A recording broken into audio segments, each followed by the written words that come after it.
Salut les filles! Alors aujourd'hui je vais vous parler de mon premier trimestre de grossesse. Donc comme beaucoup d'entre vous le savent, je suis enceinte aujourd'hui de 14 semaines. Donc je me suis dit que ça pouvait être une bonne chose de partager un petit peu avec vous mon expérience. Je sais que moi quand j'ai appris que j'étais enceinte, j'ai adoré regarder comme ça plein de vidéos de filles qui tombent enceintes et qui partageaient un petit peu leurs impressions, leurs expériences. Donc c'est pour ça que je vous partage mon expérience en espérant que ça vous aide aussi, que ça vous réconforte ou que ça vous fasse penser à certaines choses dont vous n'avez pas pensé. Voilà, donc je vais commencer la première partie par la découverte. Donc j'ai découvert assez tôt que j'étais enceinte. J'ai découvert à peu près sans doute 2 semaines de grossesse.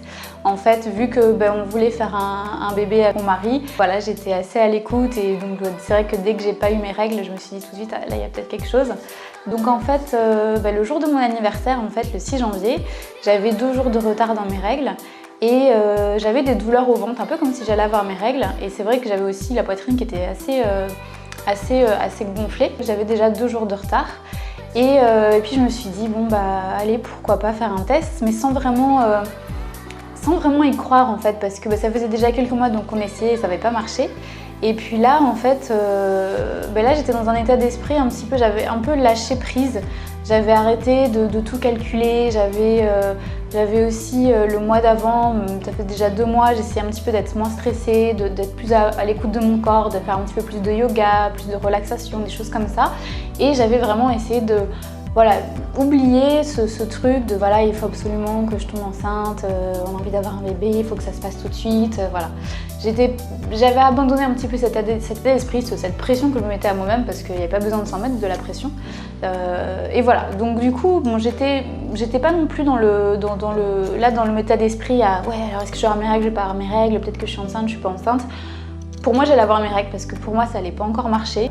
Et puis, je passe devant une pharmacie et là, j'achète ce fameux test que je fais en rentrant chez moi. Et puis là, je le fais, mais pareil, sans vraiment trop de pression, sans trop d'excitation. Puis voilà, et puis j'attends, ça s'affichait pas, donc je le mets un peu de côté, je regarde pas trop, et puis je reviens un peu quelques minutes après. Et là, je vois You are pregnant 1 to 2 weeks.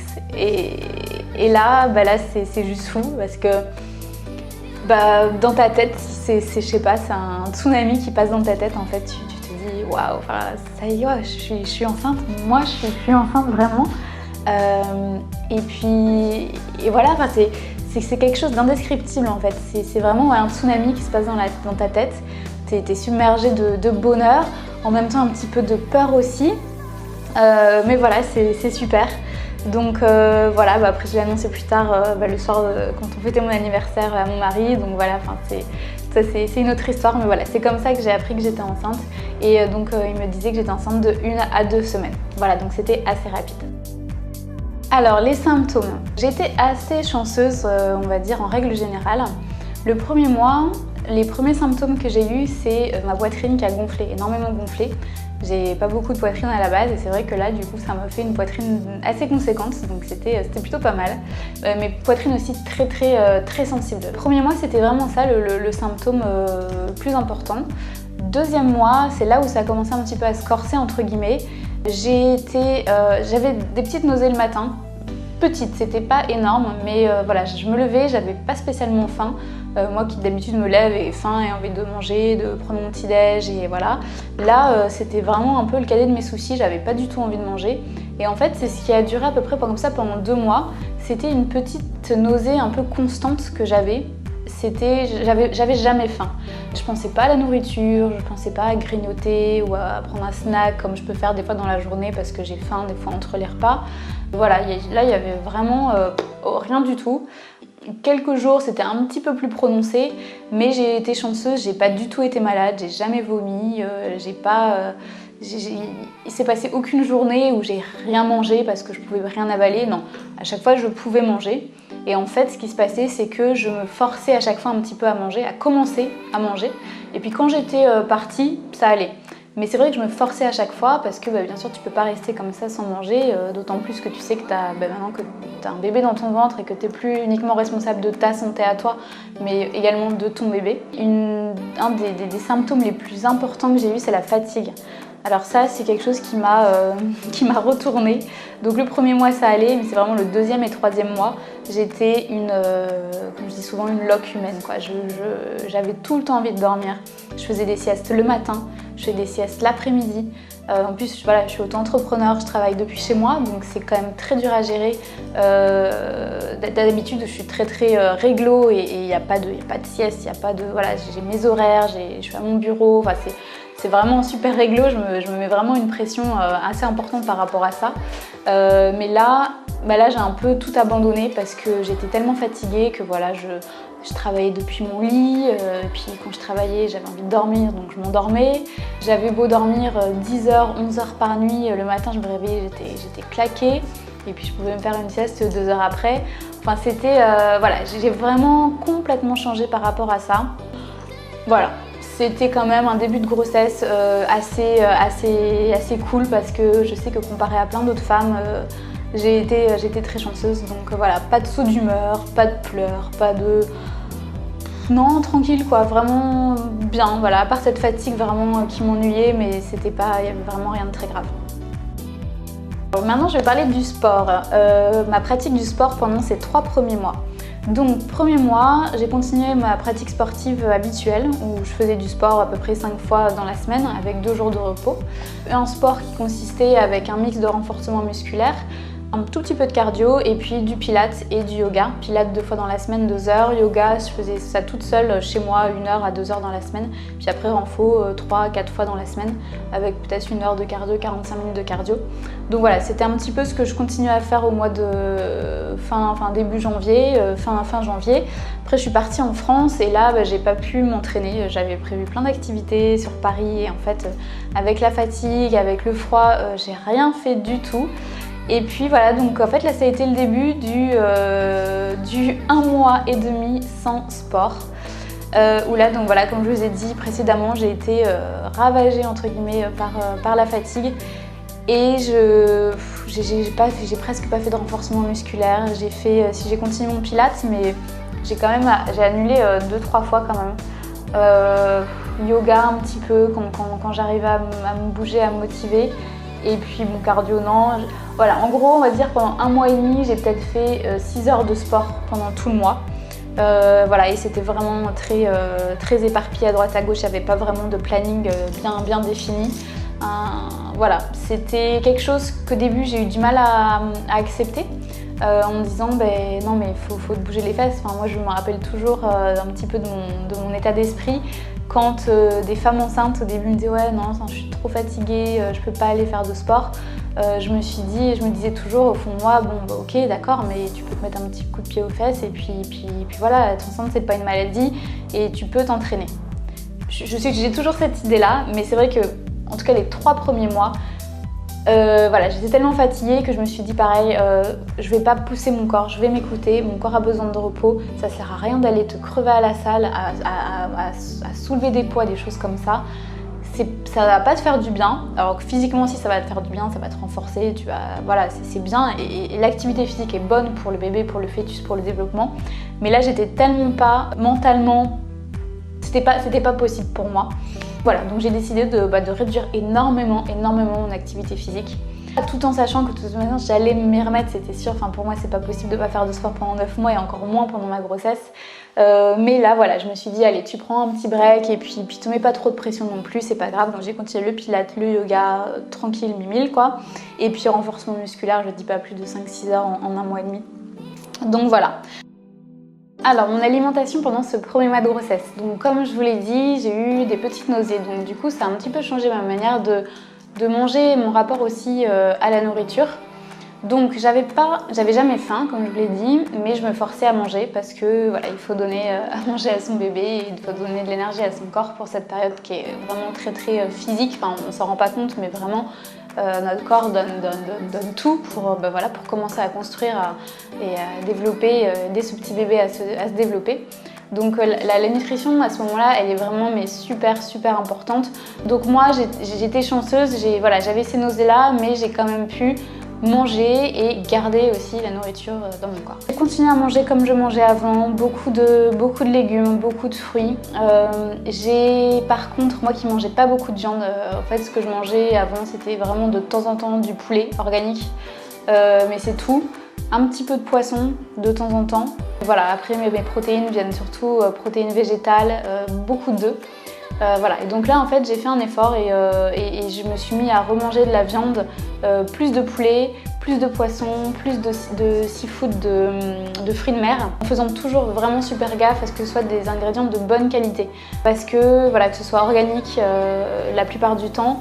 Les fruits de mer, je faisais attention d'où ça venait, j'essayais vraiment pas de prendre des trucs qui coûtent pas cher, j'essayais vraiment de choisir ceux qui viennent de zones les moins polluées. Enfin voilà, j'essayais vraiment de gérer ça.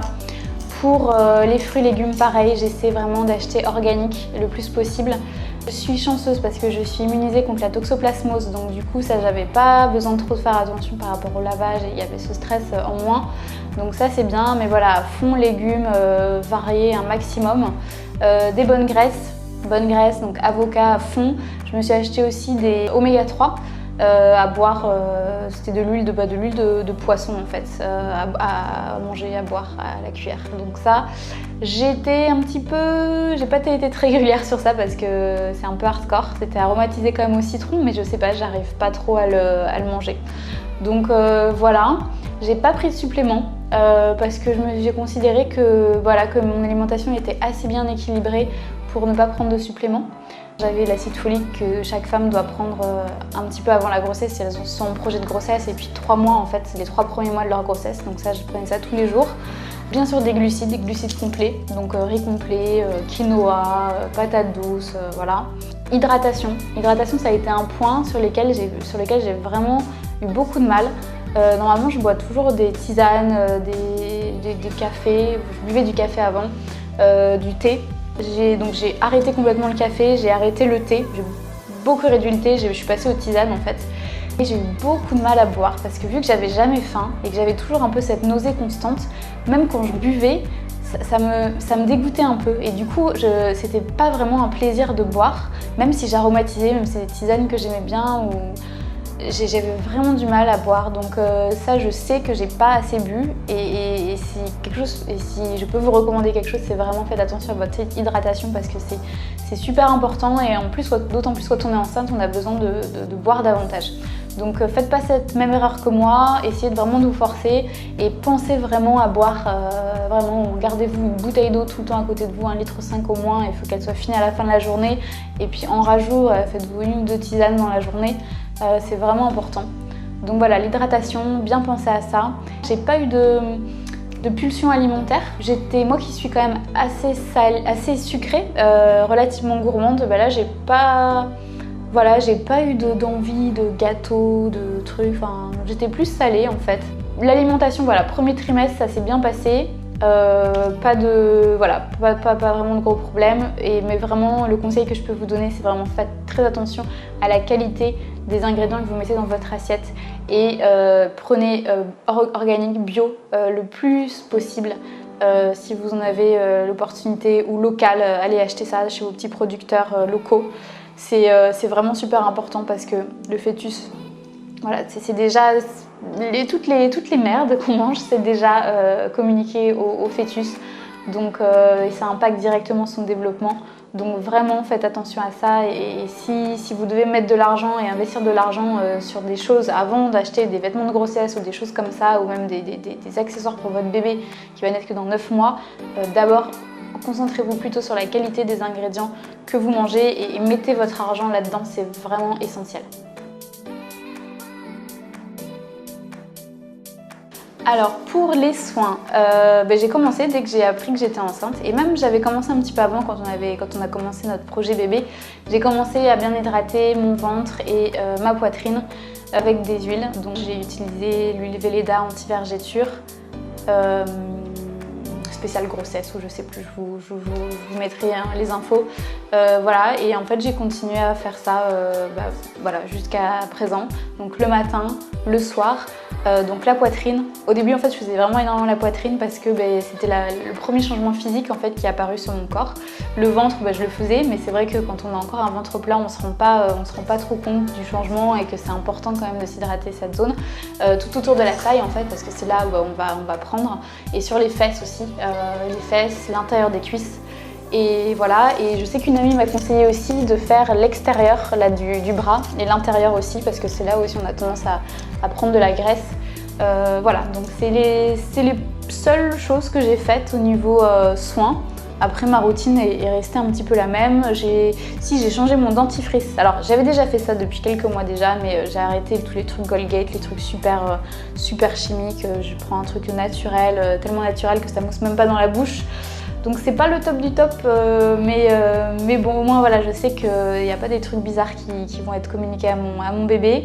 Un de mes soins, les crèmes, c'est quelque chose, j'ai toujours utilisé des choses vraiment très naturelles, donc voilà, je referai peut-être une vidéo pour vous expliquer un petit peu ma routine. Moi j'ai une peau à problème, j'ai de l'acné, j'ai 31 ans mais j'ai encore de l'acné, donc voilà, c'est compliqué. Donc voilà, je vous ferai peut-être une vidéo par rapport à ça, mais ma routine n'est pas représentative d'une routine habituelle d'une femme de mon âge, de 31 ans. Mais ce que je peux vous recommander aussi, c'est de faire attention donc, aux soins que vous mettez sur votre peau, que ce soit sur votre visage, sur votre ventre, sur votre poitrine, parce que sachez que tout ce que vous mettez sur votre peau, c'est absorbé et après ça va dans le sang. Et le sang, hop, il est transmis aussi au bébé. Donc il y a des potentielles contaminations qui peuvent être faites par des produits chimiques. Il y a énormément de mauvaises choses, de merde, hein, je le dis, dans tous ces produits-là, qui peuvent être des perturbateurs endocriniens, qui peuvent vraiment peuvent affecter votre bébé. Donc vraiment un conseil aussi, si vous avez de l'argent à mettre, à investir, c'est vraiment dans des soins de qualité qui sont organiques, qui sont naturels. Et voilà, faites vraiment attention, donc allez vous renseigner sur internet, faites vos recherches, demandez conseil à votre pharmacienne, à votre docteur, voilà, mais vraiment faites attention à ça et puis ne mettez plus n'importe quoi sur votre visage et sur votre corps. Donc voilà les filles, cette vidéo est finie, j'espère avoir couvert un petit peu toutes les questions, toutes les grandes catégories un peu qui peuvent vous intéresser pour ce premier trimestre de grossesse. J'espère que ça vous aura intéressé. Voilà, c'est beaucoup moi, mais voilà, c'est vraiment juste un partage d'expérience qui peut, j'espère, vous aider, vous conforter. Voilà, moi je sais que ça m'a beaucoup aidé de regarder pendant des heures des interviews, enfin des vidéos comme ça de filles enceintes. Donc j'espère que ça vous aura aidé. N'hésitez pas à mettre sous la vidéo vos questions si vous en avez, des thèmes que vous aimeriez que j'aborde. Je vais essayer de faire davantage de vidéos comme ça. C'est pas mon fort, j'aime pas beaucoup. Mais voilà, je vais essayer de partager un maximum d'informations avec vous. Voilà, donc n'hésitez pas, mettez des petits pouces si vous avez aimé et vos commentaires en bas. Et puis moi, je vous retrouve très bientôt dans une prochaine vidéo. Salut!